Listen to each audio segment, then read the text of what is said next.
12개월 선의 EPS가 꺾이지 않는 한 시장이 추세는 움직인다 위쪽으로. 내년 상반기까지 팔아야 되는 조정은 아닐 것 같다. 근데 제가 많이 말씀드리는 것 중에 하나는 21년 1월로 돌아가 보자. 그땐 동학개미 운동이었잖아요. 지금부터는 좀 한국 증시를 오히려 더 봐야 되는 거 아니냐라는 말씀을 드리는데.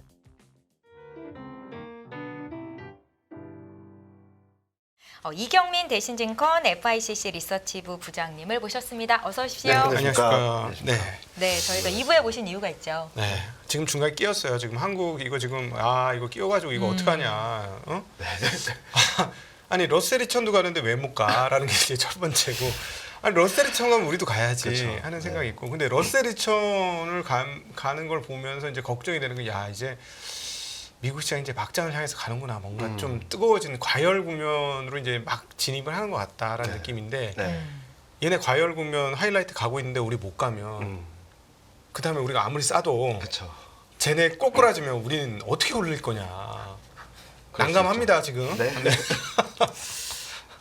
일단은 미국은 수남의 양상들이 굉장히 뚜렷하게 나타나면서 좀 키 맞추기 장세가 나타나고 있다라고 생각하거든요. 네. 물론 이게 추세적으로 가지는 않겠지만 그런데 한국을 왜 못 가냐? 일단은 반도체가 좀 많이 밀렸고 2차 전지가 좀 반등하는 듯하다가 다시 다 되돌려지고 있거든요.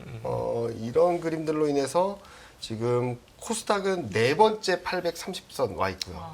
올해만 해도. 코스피는 그래도 위쪽에 있긴 하지만 그동안 잘 지켰던 2850선을 깨버리면서 어디까지 빠질까라는 고민들을 굉장히 많이 하시는 것 같아요. 근데 저는 지금 트럼프발 노이즈가 추세적으로 가지는 않을 거다라고 생각하고 있고 또 하나는 이제 자연스러운 조정 과정인데 좀 과했다. 오늘 하루가 좀 과격했다라고 생각을 하고 있어서 조정이 있더라도 저는 2800선 정도에선 지지력을 확보하지 않을까라는 생각을 하고 있습니다. 그리고 7월 말 8월 초쯤에는 2900을 향하는 그림들을 예상을 하고 있어서 너무 걱정하지 말자. 그리고 지금 조정받는데 그렇다고 해서 뭐 여기서 그러면은 이제 3000, 3100 쭉 올라가냐? 아까 말씀하셨던 것처럼 미국을 보면은 지금 당장 다시 역사 고점으로 쭉쭉 뻗어나가기도 되게 어려운 상황이거든요. 그러니까 러셀 2000하고 나스닥하고 어느 정도 키가 맞춰진 다음에 나스닥이 좀 반등을 하겠지만 저는 이게 3분기 중에는 한번 고점이 나와서 좀 조정받다가 금리 인하가 확인된 다음에 시장이 다시금 정리를 하고 4분기 때부터 다시 위로 올라가지 않을까라는 생각을 하고 있어서 조금 올라갈 수 있는 룸은 좀 더 남았다. 그래도 추세적인 흐름들은 4분기 때부터 좀 기대해보자라는 말씀을 좀 많이 드리고 있습니다. 근데 이미 지금 보니까는 채권 시장이 금리를 한 2주 전만 해도 2번 인하할 거라고 반영했는데 이번 주 들어오면 트럼프 트레이딩이라고 이름되어지는 그때 바로 직전부터 시작해가지고 지금 3번 반영이 시작되고 오늘부로는 상당히 강하게 3번을 반영을 하고 있어요. 근데 이제 연준 인사들이 지금 일종의 뭐 그 정지 작업을 하는 것처럼 보이는데 쿠글러도 그렇고 연준 인사들 하는 말이 파월도 그렇고 금리 9월달에 내려줄 것 같거든요. 네, 맞습니다. 그러면은 만약에 시장이 원하는 대로 최소 2번 정도의 올 안에 금리 인하를 시켜준다면 트럼프가 하지 말라고 했음에도 그러면은 약간 버블기로 가는 거 아닐까? 뭐 저는 충분히 그럴 수 있다라고 생각하고 있고 그래서 저는 제가 잠깐 8, 9월 달에 좀 흔들릴 수 있다고 말씀드렸지만 이게 큰 흐름에서 일시적인 조정 이후 다시 올라가는 그러니까 말씀하셨던 대로 저희도 그 가능성 되게 열어놓고 있어요. 9월, 12월 내년에도 금리 인하할 수 있다. 그런데 미국 경기는 뜨거웠던 게 좀 식어가는 과정이고 유럽은 조금씩 살아나고 있고 중국은 아직까지 나쁘지만 이번에 GDP 성장률 전망치를 상향 조정한 것처럼 우리가 걱정했던 것보다 좀 나은 그림 그리고 삼중전에서 재정 정책에 대한 드라이브를 걸어주게 된다면 그리고 작년 하반기부터 있었던 정책 효과들이 올해 하반기에 조금이라도 들어오게 된다면 경기는 괜찮은데 금리는 인하해주고 유동성 풀리고 달러는 약해지고 그러니까 그래서 완전히 뭐 주식시장 입장에서는 너무 신나는 장이 펼쳐지거든요. 안 그래도 학습이 돼 있으니까 이런 때는 무조건 장이 오른다는 학습이 돼 있는 사람들이 지금 미국에 있는데 그런 조건값을 또 던져주니까 이거는 그냥 이미 많이 올랐음에도 불구하고 한 번 더 엑셀 밟는 그런 상황이 올 수 있지 않을까? 그런 상황에서 저희가 예상하는 것은 달러가 약세로 갈 가능성이 높다라고 생각하거든요. 예. 왜냐하면 일단은 미국은 그동안 너무 뜨거웠던 미국이 쉬어가는데 유럽이 조금씩 올라와주게 된다면 네. 그럼 달러는 자연스럽게 약세로 가겠죠. 그러면은 그동안에 일방적으로 강했던 미국도 올라가긴 하겠지만 상승폭이나 강도는 조금 슬로해지고 네. 신흥아시아 신흥국들이 좀 세게 올라와주는 키를 맞춰주는 그런 장세를 생각을 하고 있어서 저희는 달러 약세 때 항상 좀 좋았던 신흥국, 신흥아시아 쪽들을 좀 봐야 된다는 말씀드리고 있고요. 그래서 8, 9월 달에 흔들리게 된다면 적극적으로 사자. 그래서 제가 요즘 세미나 다니면서 말씀드리는 것은 헤지펀드나 이런 분들한테는, 그런 매니저분들한테는 먹을 거 꽤 남았다. 100포인트 남았다. 이번에 조정받아서 2800선 초반으로 가면 100포인트 이상 남았다. 네네네. 좀 한번 트레이딩 해보자. 네네. 근데 좀 롱텀하게 운용하시는 분들한테는 좀 이번 건 좀 흘려보내자. 네. 100포인트 먹으려다가 200포인트 고통받는 시장이 될 수 있으니까 요건 좀 흘려보내고 8, 9월 달에 흐름을 보고 그때 좀 더 적극적으로 대응하는 스탠스를 가져보자는 말씀드리고 있거든요. 그래서 저는 내년 시장이 되게 좋을 거라고 내년 생각하고 시장이. 있습니다. 예, 올해 4분기, 내년 상반기까지 흐름들을 네. 되게 좋게 보고 있습니다. 아니 근데 사실은 지금 한국 시장이 나쁠 게 없는 게 무역 수지 보면은 우리 이경민 팀장님께서 나오셔서 작년 연말부터 계속 브리핑 해주신 거예요. 맞아요. 올해 수출 상반기. 동향을 파헤쳐 주시죠. 그래도 그거를 네. 다 해주셔갖고 우리는 그러면 되는 거네요. 그 흐름 딱 보고 이제 감 잡고. 근데 결국 말씀하신 대로 거의 또 예언하신 대로 예언은 아니고. 상황이 딱 그렇게 됐어요. 그죠? 반도체 지금 사상 최고치 56, 네. 전년 대비 56%씩 막 계속해서 네. 빵빵 터지고 심지어 이제 전일 삼성전자는 모자라서 증설을 하겠다. 와, 과연 할까 했는데 진짜 증설을 하겠다. 이 뉴스가 나오는 정도니 완전 호황이고 네. 덕분에 GDP 성장률이 2.5% 그리고 한국은행에서 발표하기를 상방이 열려 있어요. 뭐 네. 이런 근데 이런 상황에서 어떻게 주가가 안 되지? 당황스럽습니다. 그렇죠. 미국에 비하면 너무 안 되는 것처럼 보이는데 네. 그동안 한국 증시를 보면은 올해 5월까지 진짜 못했어요. 네. 글로벌 하위권이었거든요. 근데 한국 증시가 알게 모르게 성장 비중이 많이 높아져 있거든요. 네. 5월 말 기준으로 봤을 때 삼성전자 하이닉스를 빼고 네. 코스피 시가총액 22 중에서 시가총액 비중을 보면 성장주가 14.6%고요. 많이 떨어졌음에도 불구하고, 그러니까 2차 전지랑 뭐 이런 애들 많이 빠졌음에도 불구하고 14.6%였고, 나머지 가치주가 11.4%인가 그랬어요.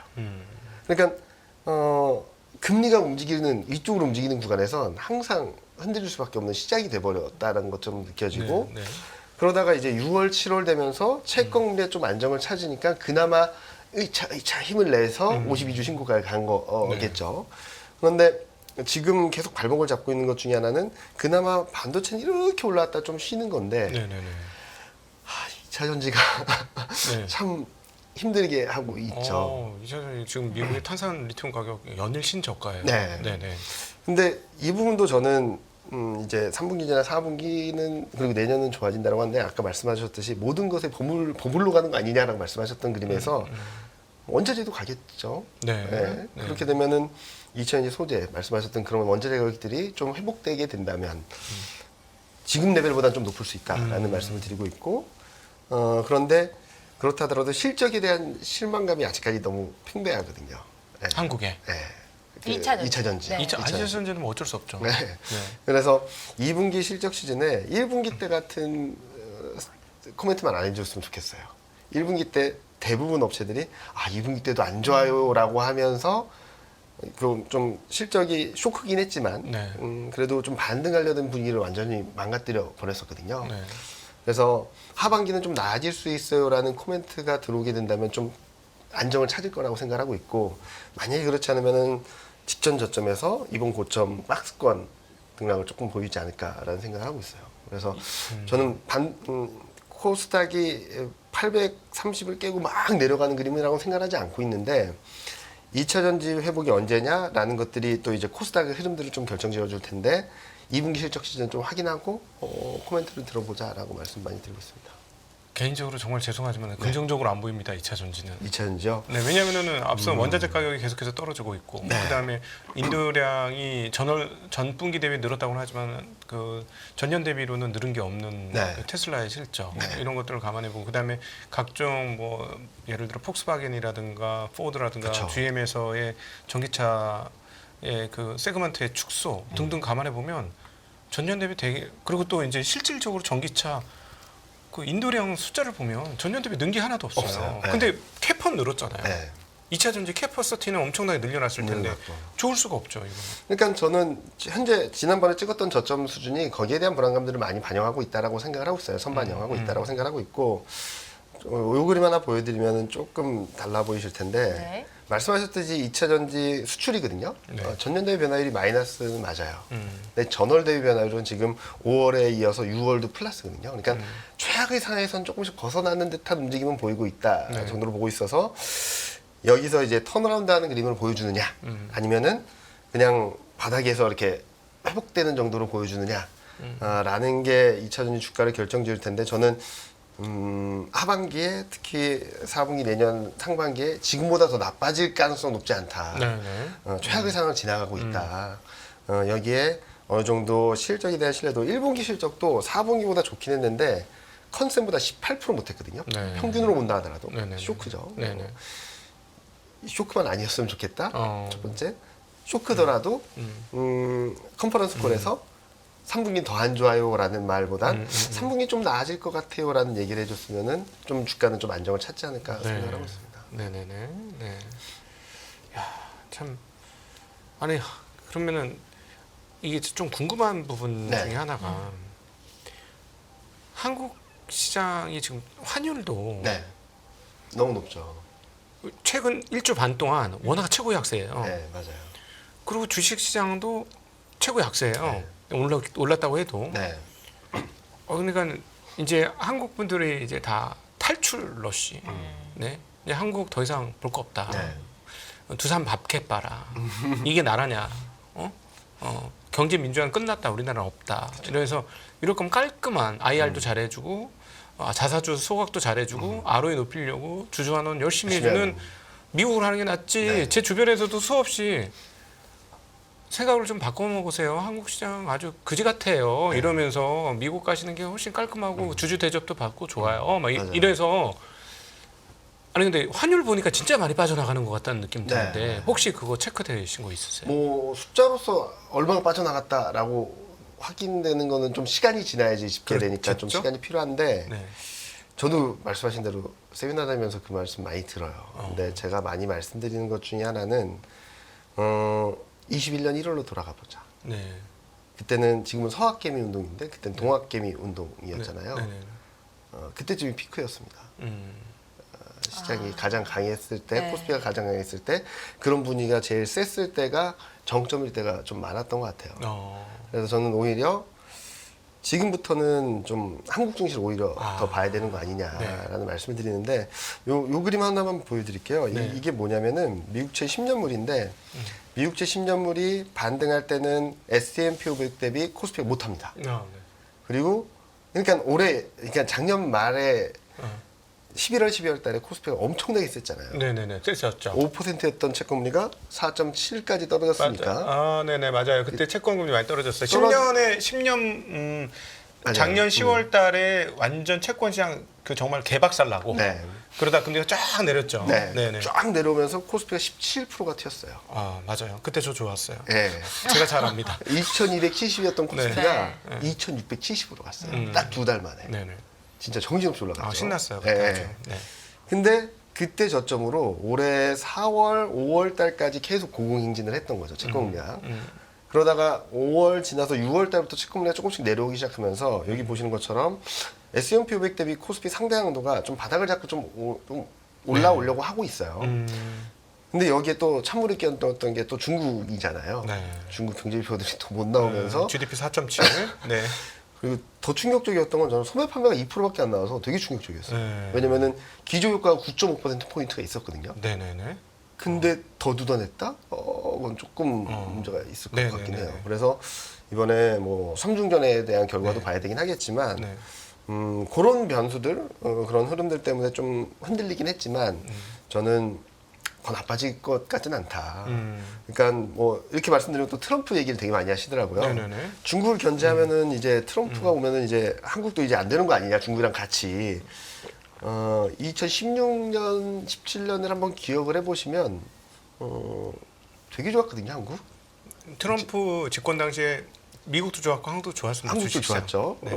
무슨 말씀을 드리냐면 지금 아까도 이용훈 부장님하고도 얘기하다 왔는데 전 트럼프 노이즈가 지금 선반영되고 있다고 생각하고 있어요. 네. 그래서 2016년을 한번 돌아가보면 요 그림인데요. 네. 이때 8월 달만 해도 힐러리가 될 줄 다 기대했거든요. 아니, 네. 기정사실화 됐었다가 네. 9월 달부터 막 움직이기 시작했던 것 같아요. 그래서 9월, 10월, 11월 초까지 S&P 500은 한 4%, 코스피는 불안감 때문에, 그냥 미중 갈등 때문에 한 7% 정도 빠졌다가 트럼프 당선 결정된 다음부터 쭉 치고 올라갔는데 보시면 S&P 500도 올라가긴 했지만 코스피가 훨씬 더 빨리 올라갔습니다. 예. 네.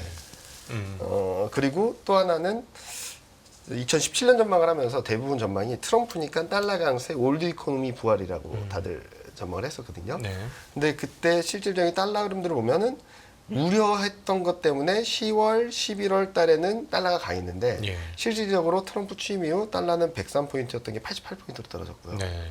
그리고 올드 이코노미라고 하는 소재, 산업재, 에너지가 10월, 11월 달에는 좀 반등하는 것처럼 보이고 IT가 좀 쉬는 것처럼 보였는데 네. 그 다음 흐름은 IT가 그냥 다 뽑아버렸거든요. 네. 무슨 말씀을 드리고 싶냐면 트럼프는 아마 정책을 내놔서 시장의 흐름들을 교란시키거나 아니면 시장의 방향성을 바꿀 수는 있다고 생각하고 있어요. 근데 네. 지금은 아니라는 거죠. 네, 지금은 기존의 흐름대로 흘러갈 가능성이 굉장히 높기 때문에 네. 저는 트럼프 노이즈가 있을 때 투자 기회를 한번 잡아보자라는 쪽이고 예. 아까 말씀하셨던 대로 반도체 사이클이 끝나려면 아직까지 좀 시간이 훨씬 많이 남았다고 생각하고 있어요. 예. 그리고 트럼프가 취임해서 정책을 펼치고 반도체 실적이나 업황의 방향성을 바꾸는 데까지 시간이 필요하겠죠. 그때까지는 이 방향성이 유효하다. 2016년, 17년 케이스에서 중요한 거는 펀더멘탈 매크로 방향성이지 트럼프가 되고 안 되고 트럼프가 취임하고 안 하고 그의 문제는 아니다라고 생각하고 있어서 저는 오히려 4분기를 좋게 보는 이유가 3분기 때 트럼프 노이즈가 많이 반영될 것 같아요. 트럼프가 된다 하더라도. 그래서 저는 지금 워낙 불안정한 흐름 안에서 트럼프 노이즈 들어오고 원달러율 올라가고 중국 불안하고 하니까 너무 많은 악재들만 보이는 것처럼 보이는데 이것 또한 저는 하반기, 4분기에는 좀 많이 풀리지 않을까라는 생각을 해서 지금은 단기 트레이딩, 네. 8, 9월 달에 좀 밀리게 된다면 적극적으로 비중 확대해서 네. 내년 상반기까지 시장을 좀 열어놓자라는 말을 말씀드리고 있습니다. 그러면 말씀을 들어보면 미국장보다는 앞으로 한국 시장에 기회가 있다라는 의미이신 것 같은데 네. 서학개미들이 지금 상반기 동안 수익을 좀 많이 보셨잖아요. 네. 그분들이 어느 정도는 차익 실현을 하고 한국 증시에 대비를 해야 된다라고 해석을 해봐도 좋을까요? 네, 저는 계속적으로 그렇게 말씀을 드리고 있어요. 그러니까 네. 모르겠습니다. 딱 사서 딱딱딱 올라가면 너무 좋죠. 네. 근데 투자라는 게 시차도 있고 그렇긴 하지만 항상 한쪽으로 너무 편중돼 있고 쏠려 있는 쪽을 따라가다 보면 수익 기회는 훨씬 더 적다라고 생각하거든요. 네. 오히려 지금은 힘들지만 좋아줄 수 있는 쪽들을 찾는 게 저는 투자 확률이 수익 확률이라든지 수익성이 더 좋다라고 생각하는데 이렇게 많이 말씀드린 것 중에 하나는 지금 한국 12개월 선의 EPS가 너무 빨리 올라가고 있어요. EPS가. 잠시만요. 그림이 네. 좀 안 나와서. 네, 지금 왜냐면은 그 가장 큰 이유 중에 하나가 네. 반도체 기업들의 이익 전망치가 지금 1분기, 2분기 차이가 너무 나왔고 네. 아마 이제 23일 날 하이닉스도 발표하겠지만은 계속 올라가고 있거든요. 네. 지금 뭐 깜짝 놀랐는데 지금 5조를 훌쩍 네. 넘는 이야기가 나오고 나오고 있으니 있어요. 네. 그러니까 분기에 몇 조씩 두 회사가 몇 조씩 차이를 내니까 전체 코스피 EPS도 증가가 빵빵 맞습니다. 이루어지고 있다. 지금 요 그림 보여드리면은 지금 12개월 선행 PL 10배가 2,945예요. 10배가? 네. 아, 행복하네. 그죠. 그래서 제가 2,800을 안 깨지 네. 않을 것 같다는 말씀드리고 2,800 깨면 언더슈팅이라고 말씀드린 이유가 네. 올해 평균의 마이너스 2표준 편차 그리고 지난 조정받았을 때도 한 9.5배 수준에서 바닥 잡았거든요. 네. 그래서 단기 바닥은 2,800선 전후가 될 것 같고 여기서 뭐 여러 가지 불합함 때문에 좀 8, 9월 달에 조정받는다 하더라도 부러지는 그림은 아니다. 네. 좀 등락은 있다 하더라고. 9배 초반이 네. 2,700대거든요. 9배가. 그러면 네. 시장이 등락이 있더라도 올라가는 그렇죠. 그림이고, 그리고 지금 이 방향성, 이 흐름대로, 그러니까 23년에 저점 나오고 계속 올라오는 상황인데 네. 이 방향성대로 가면은 올해 말이 308포인트입니다. 네. 10배가 네. 3,080. 네, 네, 네, 네. 그러니까 내년- EPS가 300 포인트로 환산하니까 308포인트가 308 나온다. 나온다. 네. 내년 상반기는 336. 와.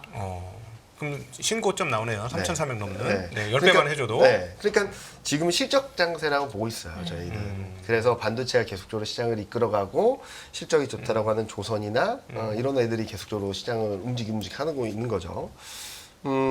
그래서 저는 지금은 이게 꺾이지 않는 한 12개월 EPS가 꺾이지 않는 한 시장의 추세는 움직인다, 위쪽으로. 등락이 있더라도 계속 사야 되는 조정이지 네. 내년 상반기까지 팔아야 되는 조정은 아닐 것 같다. 근데 이 말씀을 듣다 보니까는 와, 미국이 정말 엄청난 차별화를 네. 지금 바로 지난주까지 좀 미친 듯한 네, 차별화를 이루었죠. 네, 네. 러셀 2000은 없는 듯. 네. 그러니까 그 한 풀이 한다고 일주일 만에 무슨 지수가 16% 10몇 프로가 네, 올라버렸어. 네. 미친 상승을 보여주고 있는데. 그러니까 그것도 같은 맥락이죠. 네. 지난주 초반만 하더라도 누가 러셀 2000 쳐다봤나요? 네.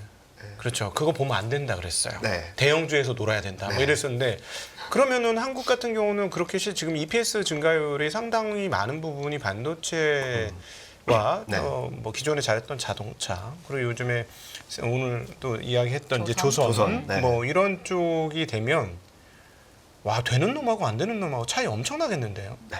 미국처럼? 네. 내년 상반기까지도요. 네. 그러면은 코스닥은 쳐다도 보지 말라는 결론이 전 딱 듣자마자 코스닥은 쳐다도 보지 마. 이런 그러니까 코스닥은 2차전지 흐름에 따라서 네. 갭을 메우는 정도의 흐름들은 나올 수는 있겠지만 네. 코스닥이 코스피를 이길 수 있다라고 보기는 좀 어려울 것 같아요. 네. 저는. 그리고 2016년, 17년 케이스를 보면은 그때 지금이랑 비슷했잖아요. 네, 반도체가 네. 막 시장 끌어가고 그렇죠, 그랬던 그렇죠. 흐름이고 그때도 실적 선행 EPS가 막 날아가는 장세였거든요. 반도체가 네. 끌고 가면서 그러면서 그때 움직였던 게 IT 그러니까 반도체 후발주자로 IT 하드웨어 그리고 소프트웨어 그리고 또 그때는 중국이 좀 움직이면서 시클리컬이 좀 움직였거든요. 같이. 네네. 코스피 대비 그러니까 2016년, 17년 2년 동안 코스피 대비 아웃퍼포먼 업종이 8개밖에 없었어요. 26개 업종 중에. 맞아요. 제가 기억하는데 2018년 같은 경우는 삼성전자 없었으면 다 바보 됐었어요. 네, 네. 네. 그래서- 하이닉스 삼성 없었어요. 네. 그래서 이번에도 좀 그러지 않을까?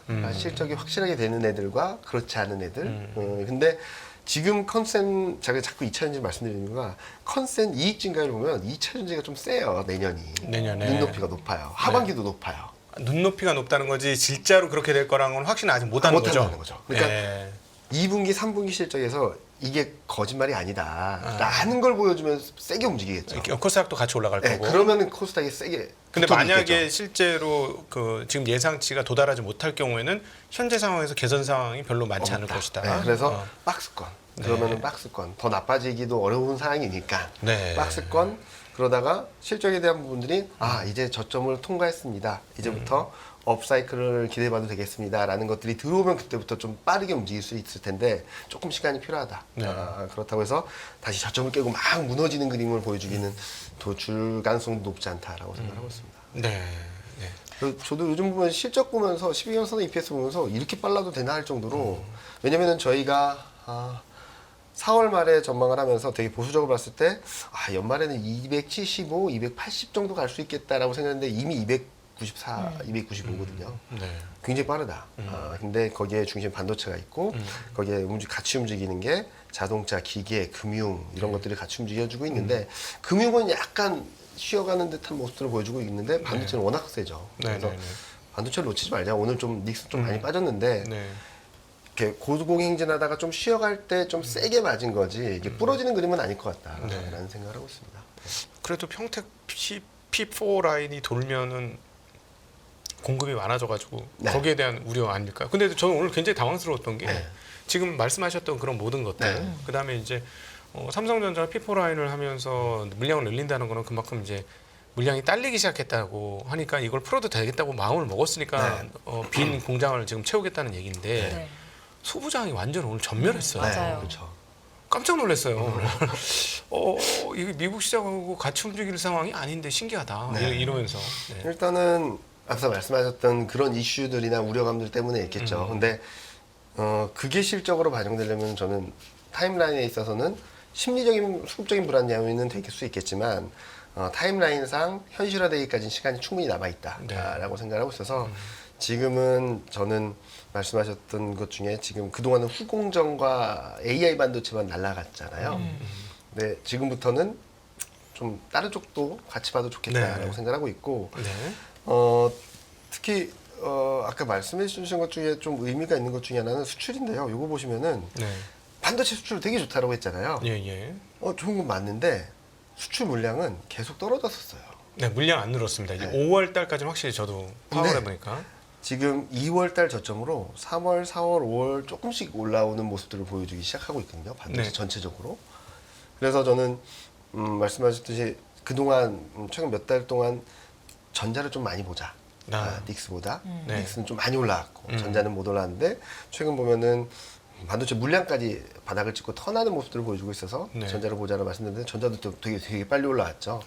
그래서 둘 다 본다면은 저는 전자는 8만 원 돌파 시도는 한번 했다가 좀 쉬어갈 것 같긴 한데 좀 상승 여력이 남아 있고 9만 원 돌파. 9만 원. 8만 원 훨씬 넘었죠. 9만 원 돌파 시도하다가 좀 쉬어갈 것 같은데 뭐 엔비디아와 상관없이 엔비디아 수주를 받으면 더 세게 날아가겠고 그렇지 않더라도 전자는 저는 10만 원 넘는다라는 기록을 열어놓고 있어서 저는 반도체는 놓치지 말자. 그리고 닉스는 그동안 못 사셨던 분들은 살 기회가 올 거고 많이 사놓으셔서 지금 조금은 힘드신 분들은 좀 기다리면은 지금 주가보다 훨씬 더 높은 레벨로 갈 테니까 지금은 조금 등락이 있는 과정이지 부러지는 그림은 절대 나올 수 없다라고 생각을 많이 하고 있습니다. 혹시 이제 지금 뭐 그 회의 중이라서 다 알 수 없는 내용이긴 한데 중국 그게 혹시 커버가 되실까요? 뭐 내용이 나온 게 아무것도 없어가지고 지금. 그죠. 내용이 나온 게 없어서 저희도 고민을 하고 있는데 일단은 재정 드라이브 걸 만한 포석을 깔아놓지 않을까라는 생각을 하고 있어요. 전반적으로. 그리고 그동안 여러 가지 전인대나 이런 데서 언급했던 내용들을 보면 내수 확대 그리고 신성장 산업 육성 이런 것들이 또 다 재정이 들어가야 되는 부분이라서 저희는 재정 정책에 조금 더 힘을 실어주는 그런 변화가 있을 거라고 생각을 하고 있고 근데 저는 그거 외에도 하반기는 좀 나은 그림들을 보여줄 수 있다고 생각하거든요. 왜냐면은 다시 딱 1년 전으로 들어가서 정책 드라이브가 세게 걸리기 시작한 게 작년 7월이었습니다. 작년 7월부터 정책이 세게 들어왔고 10월 말에는 재정 드라이버가 걸렸어요. 코로나 때보다 더 센 재정 드라이버가 들어왔고 올해 2월 달엔 지준율이나 3월 달엔 금리 인하 그러니까 어떻게 본다면은 정책 패키지들이 다 나온 거죠.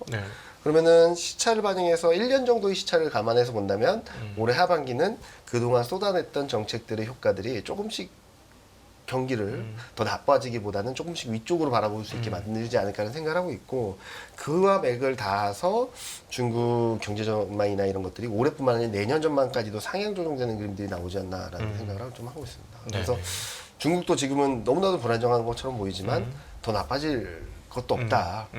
지금 중국은 좀 바닥을 잡아가는 과정이다라고 생각을 하고 있어서 한두 달 지켜보면 좀 확인되겠다. 근데 그 한두 달이 조금은 흔들릴 것 같아요. 그러니까 중국도 그렇긴 하지만 지금 미국도 경기가 나쁘니까 금리나 3번 할 거야라는 그것 때문에 여기까지 왔잖아요. 미국도 그렇고 한국도 그렇고. 근데 이 균형감이 언제까지 이어질까 고민스러운 거죠. 그러네요. 만약에 3번 금리 인하가 현실화되려면 경기는 지금 생각했던 것보다 훨씬 더 나빠져야 돼요. 그렇죠. 만약에 경기는 괜찮다면은 3번 금리 인하 기대는 정상화될 수밖에 없고 이 균형감이 살짝이라도 깨질 때는 좀 시장이 좀 흔들릴 수 있겠다라고 생각하고 있어서 8, 9월은 조금은 조심하자라는 쪽으로 말씀드리고 그 이후에 금리 인하가 현실화되고 유럽 경기, 중국 경기도 이제 바닥 찍었다, 턴한다라는 것들이 확인되고 미국 경기도 4분기나 또는 내년 1분기 때 바닥 잡는다라는 것들이 어느 정도 컨센으로 형성되면 말씀하셨던 굉장히 좋은 그림들이 조금 지연되긴 했지만 미국 금리나 시점이 좀 지연되긴 했지만 굉장히 좋은 사이클들이 올해 4분기 내년 상반기까지는 좀 시장을 위쪽으로 열어줄 수 있지 않을까 생각을 많이 하고 있습니다. 미국 시장 보면서 얘네들이 진짜 골디락스를 꿈꾸고 있구나 네. 하는 게 어떤 느낌이 드냐면 고용만 깨져라예요. 네. 고용 깨지면은 연준이 얘기한 것처럼 금리 안 내릴 수 없으니 금리 내리는데 소비 안 깨지고 고용 깨져라. 맞습니다. 이거를 지금 투자 시장에서 굉장히 뭔가 이렇게 바라는 것 같은 느낌을 굉장히 많이 받거든요. 그 중국, 그렇죠. 미국 공부를 그러니까 해보면. 소매판매 보면은 어제도 괜찮게 나왔잖아요. 네네. 근데 전년 대비 상승률 보면 3%예요. 네. 소비 성장이 예. 되게 좋은 거예요. 네. 우리 미국 GDP 성장률도 지금 불안하다 하는데 2분기도 2% 후반 나올 거예요. 전년 네. 대비로 보면. 네. 꺾여서 내려와도 1.5%예요. 네. 그러니까 뜨거웠던 게 식어가는 과정인데 네. 그 고용 쪽도 너무 뜨거웠던 게 식어가는 네. 과정에서 조금 불안하다 네. 정도라서 저는 이걸로 금리 인하를 하게 되면은 너무나도 좋은 사이클이 나올 수 있다라는 네. 거고. 그럼 또 걱정하시더라고요. 저랑 저희 이코노미스트랑 원자재 담당하는 친구랑 똑같은 의견이긴 한데 약간 엇갈리는 게 시점이에요. 네. 물가 다시 오를 거 아니냐. 그렇죠. 네. 그 가능성이 높죠. 네. 제레미 다이먼도 얘기를 했습니다만은 네. 물가 오를 수 있는 거죠 네. 다시. 언제 오르냐라고 네. 보면은 올해 3분기 지나서 올해 말부터는 조금씩 올라가기 시작할 것 같아요. 근데 저희 이코노미스트는 물가 오르기 시작하면 이제 또 불안 심리 때문에 심장이 흔들리지 않을까? 근데 저랑 원자재 담당한 친구는 아니다. 그때는 또 다른 기적의 논리가 들어올 거다. 미국 경기 턴하고 네. 미국 경기 턴하는데 물가 오르는 건 당연한 거 아니야? 네. 이런 식으로 가면서 네. 좀 더 뜨거운 장세를 더 열기를 뜨겁게 만들어주면서 내년 상반기까지는 좀 더 뜨거운 장세가 이어지지 않을까라는 생각을 하고 있어서요. 여기서 고용만 깨지고 소비 안 깨지고 물가 내려주면 버블 장세죠. 맞습니다. 버블 네. 장세 시작되는 거 아닌가? 그래서 제가 좀 톤다운 시키긴 했는데 네. 저희 원자재 담당하는 친구가 모든 자산에 달러 빼고 모든 자산의 버블 영역으로 가고 있는 거 아니냐라고 네. 할 정도로 되게 세게 생각하고 있거든요. 네네. 저도 일정 부분 동일하는데 최근 중국 지표나 이런 것들을 보면은 약간은 저희가 생각했던 것보다 너무 약한 모습들을 보여줘서 한두 달 정도는 확인하자. 이 과정에서 미국도 통화정책에 대한 기대와 경기 흐름들의 균형감들을 잡는 과정에서 조금은 흔들릴 수 있으니까 그때를 좀 더 적극적으로 활용하자라는 말씀 많이 드리고 있습니다. 네. 말씀을 들어보면 뭐 12개월 선행 EPS로 봤을 때 올해 하반기에 코스피 2,900, 내년 상반기에는 3,000도 넘어갈 수 있다라는 말씀. 있잖아요. 올해는 3,100. 3,100. 네, 와. 내년은 뭐 발등이 알겠지만 좀 더 올라갈 수 있는. 아니 저희 EPS가 실제로 그렇게 300포인트 넘게 가면 그렇게 짜게 쓰실 필요 없어요. 맞아요. 올해 3,300 갈 수도 있는 거예요. 한 네, 10배 그럴 수 줘서. 있어요. 네. 네. 기존에 네. 계속해서 말씀하고 계시던 반도체 꼭 담아가야 된다. 이거 네. 말고 상반기에 생각보다 많이 올랐던 K푸드라든지 아. 화장품 같은 쪽 이렇게 새로운 사업 쪽을 발굴해 주실 수는 없으신가요? 아, 그런 쪽이요? 아니, 그런 쪽을 보라고 하신다면 저는 이차전지하고 인터넷 보자라고 말씀 많이 드리고 있습니다. 기회가 아, 있군요. 네, 네. 그쪽을 보면은 지금보다 레벨은 더 충분히 높아질 수 있으니까 지금 가장 고통스러운 걸 찾아야 된다라는 말씀을 많이 드리고 있거든요. 아니 오늘 보니까 가장 고통스러웠던 건설주들이 반등합니다. 그러니까요. 네. 네. 예, 그런 식으로 움직이는데 근데 원자재 사이클이나 뭐 금리나 이런 것들을 보면 성장주가 지금 레벨에 있진 않을 것 같다라는 생각을 하는 거고 저 매니저 친구 중에 올해 1월, 2월 달에 수익률을 되게 많이 낸 친구가 있어요. 네. 네. 뭘로요? 금융하고 자동차요. 걔가 네. 그 친구가 어떻게 찾았냐면은 연간 전망 나온 것 중에 가장 추천하지 않은 업종 두 가지. 네. 어. 그게 금융하고 자동차였습니다. 지금 따져보면 건설입니다. 네. 건설, 2차 전지 막 이런 애들이죠. 네, 네, 네. 네, 네. 아무도 쳐다보도 않는 네. 그런 쪽에서 투자 기회가 나올 것 같다는 생각을 좀 많이 하고 있어요. 네, 네. 그러니까 지금 나쁘다라고 해서 이렇게 버리지 마시고 오히려 네. 나쁘다라고 하는 쪽에서 좋아질 것들을 한번 찾아보신다면 저는 올해 내년까지 투자 기회는 그쪽에서 더 많이 나오지 않을까 라는 생각을 하고 있습니다. 그러면 이제 금융주 쪽에서도 참 제가 이제 이번 주 한 주간 흐름인데요. 네. 금융주 중에서 은행주 정말 좋았거든요. 맞습니다. 저는 제가 이제 퇴직연금 쪽에 그거를 아. ETF로 갖고 있어서 알아요. 네네네네. 그리고 보험주도 엄청 좋았어요. 네. 반면에 증권은 안 좋았어요. 네. 뭐 PF도 걸려 있고 하다 보니까. 맞습니다. 근데 딱 최근 일주일에 얘네가 네, 드디어 턴하거든요. 움직이기 시작하죠. 그럼 얘네도 사실 공간 굉장히 많은 거 아닐까요? 네, 저는 그렇게 생각을 하고 있어요. 그래서 금융주에 대해서는 솔직히 말씀드리면 지금 은행하고 보면 잘 모르겠어요. 저는. 네. 금리 인하 사이클에서 돈을 더 많이 벌어서 배당을 더 많이 하고 자사주를 더 매입할까? 잘 보겠다. 네네. 저는 퀘스천 마크. 오히려 증권주는 아까 말씀드렸듯이 지수 레벨 자체가 바뀌게 된다면 네. 은행 보험보다는 증권 쪽에 좀 기회가 더 많지 않을까라는 생각을 하고 있어서 저는 금융주도 그런 쪽으로 좀 많이 바라보고 있다. 그러니까 오늘 우리 이경민 팀장님이 저희 실전 투자로 네. 아주 오늘 짭짤한 거를 지금 주고 가시는데 네.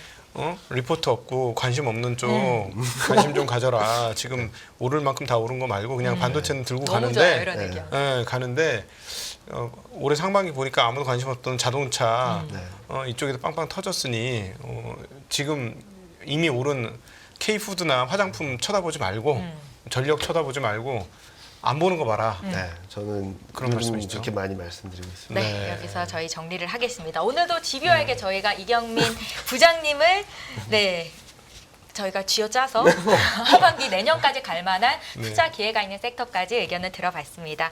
여기서 정리하겠습니다. 이경민 대신증권 FICC 리서치 부장님과 함께했습니다. 고맙습니다. 네, 감사합니다. 안녕하세요. 이승입니다. 더 많은 영상을 보고 싶으신 분들은 화면 오른쪽에 있는 구독 버튼을 눌러주시기 바랍니다. 그리고 영상을 보시면서 좋아요는 필수인 거 아시죠? 항상 인포맥스 라이브를 사랑해 주셔서 감사합니다.